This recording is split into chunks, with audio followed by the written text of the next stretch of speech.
For a brief moment in early 18th century France, it felt as though the rules of money had been rewritten. Debts vanished, fortunes appeared, and ordinary people believed they were watching the birth of a new kind of wealth. Paper replaced gold, promises replaced discipline, and confidence quietly replaced caution. Crowds gathered in the streets of Paris, not to protest, but to buy.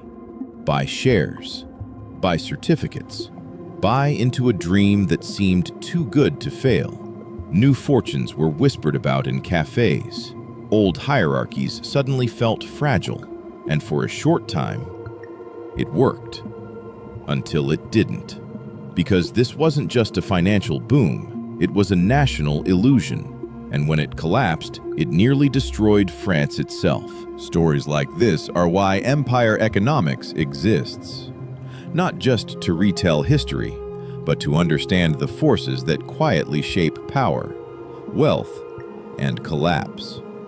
Because behind every empire, every boom, and every financial disaster, there is a story about money. How it's created, how it's trusted, and how belief alone can move entire societies.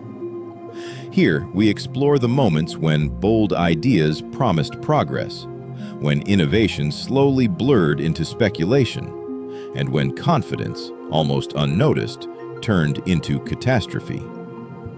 If you want to understand how economies rise, why they fall, and why the same mistakes repeat across centuries, you're in the right place. In 1715, France was exhausted. Decades of war under King Louis XIV had drained the treasury. Victories had been celebrated. Palaces had been built. But the cost had quietly piled up. Versailles glittered with gold and luxury, yet behind the palace walls, the state itself was suffocating under debt. Taxes were already crushing the population. Peasants struggled, merchants slowed, and economic growth stagnated. France was one of the most powerful nations in Europe, but its finances told a different story. The crown owed more money than it could reasonably repay. Interest alone consumed enormous portions of state revenue. Confidence in royal finances was eroding. Creditors grew nervous, and whispers of insolvency spread quietly through Paris. France didn't just need reform, it needed relief. Something dramatic enough to erase the past and bold enough to promise a new beginning. John Law didn't believe gold made a nation rich.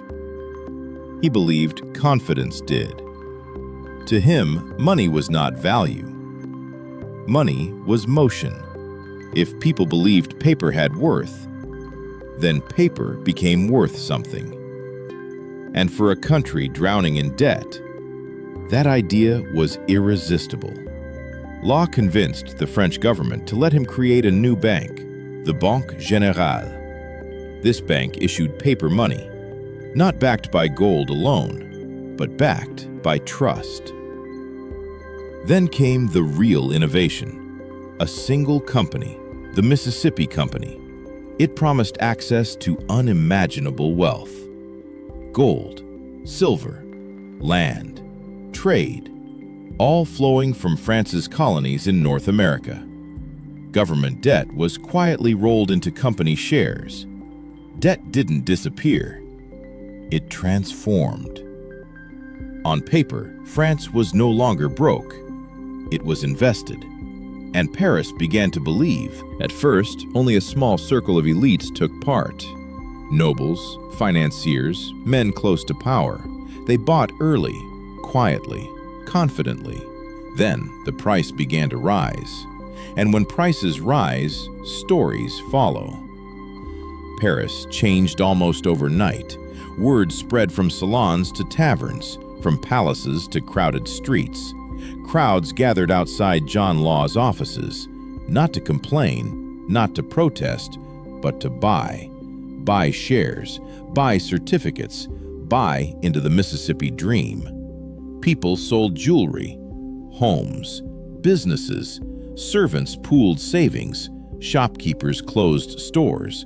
Men with no experience in trade or finance suddenly became speculators. And for a moment, they were celebrated. Prices doubled, then tripled. Fortunes appeared in days. Confidence fed prices. Prices fed confidence. And Paris convinced itself that wealth had finally become effortless. By early 1720, the Mississippi Bubble was no longer just an investment strategy. It had become a belief system, a belief that prices could only move in one direction, upward, a belief that paper wealth was just as solid as gold, that confidence itself could replace caution. France convinced itself that it had discovered something revolutionary. John Law did not stop this belief. In many ways, he nurtured it. More shares were issued, not because profits demanded it, but because demand existed. More paper money entered circulation, not because the economy had grown, but because optimism had. Each new note felt like progress. Each new issue felt like validation. People stopped asking what the Mississippi Company actually produced. They stopped asking how distant colonies could generate such enormous returns. Those questions felt outdated, unnecessary, almost embarrassing to ask. Why question success when everyone around you appeared to be getting rich? Banks expanded credit aggressively. Speculators borrowed to buy more shares, then used rising prices as proof that borrowing was safe. Debt pushed prices higher. Higher prices justified more debt, and the cycle fed itself. This was no longer investment. It was momentum disguised as certainty. And momentum, no matter how powerful it feels, always collapses the moment belief replaces reality. For a time, the illusion held. Prices were still high, crowds were still present, and on the surface, Paris still looked confident. But markets do not break loudly at first. They fracture quietly.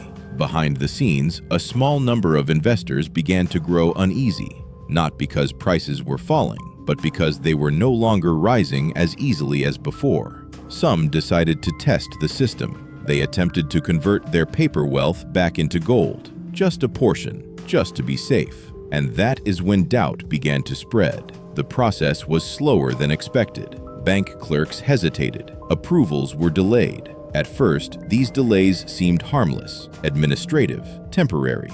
But in financial systems built on confidence, delays are signals that liquidity may not be what it appears to be. Word traveled quietly through elite circles. If too many people demanded gold at once, the system would not be able to deliver. That realization changed behavior. Selling began cautiously, privately, without panic.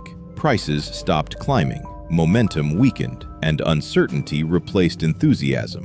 The belief that had powered the bubble was no longer universal, and once belief becomes selective, the collapse has already begun. Once doubt escaped private circles, it did not remain contained. Financial fear rarely does. It moves outward, from elites to merchants, from merchants to workers, and eventually into the streets themselves.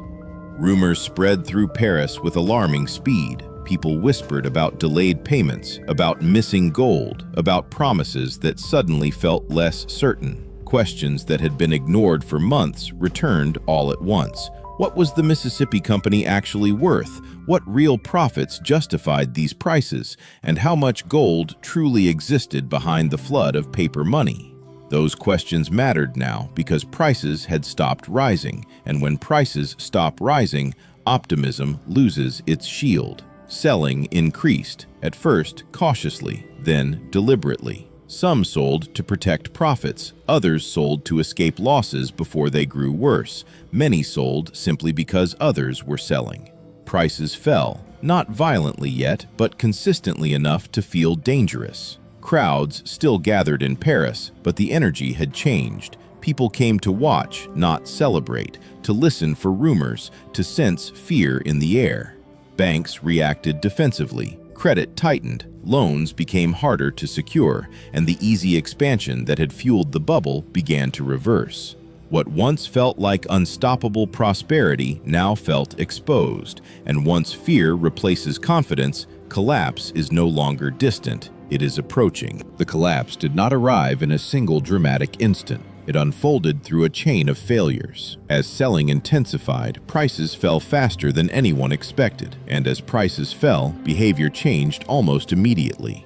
Confidence disappeared. People who had planned to hold for months now wanted out the same day. Speculators rushed to sell before losses became irreversible. Latecomers realized they had entered at the very peak of the frenzy. The market turned chaotic. Prices plunged, not because the Mississippi Company had suddenly stopped existing, but because belief, the only thing supporting valuations, had vanished. Banks were hit next. Demands for gold surged across Paris. Paper certificates poured back into the financial system, and the reserves meant to support them proved dangerously insufficient. John Law attempted to contain the damage. He restricted conversions, imposed controls on gold withdrawals, and issued emergency decrees designed to slow the panic. But panic does not obey authority. Each restriction convinced the public that the situation was worse than advertised. Each decree signaled desperation rather than stability. Trust collapsed completely. Fortunes that had appeared solid weeks earlier disappeared almost overnight. Savings intended to secure families, businesses, and futures were wiped out. Wealth that existed only on paper revealed its true value. The Mississippi bubble was over, and France was left facing a financial crisis that extended far beyond the market itself. When the Mississippi bubble finally collapsed, the damage did not end with the market.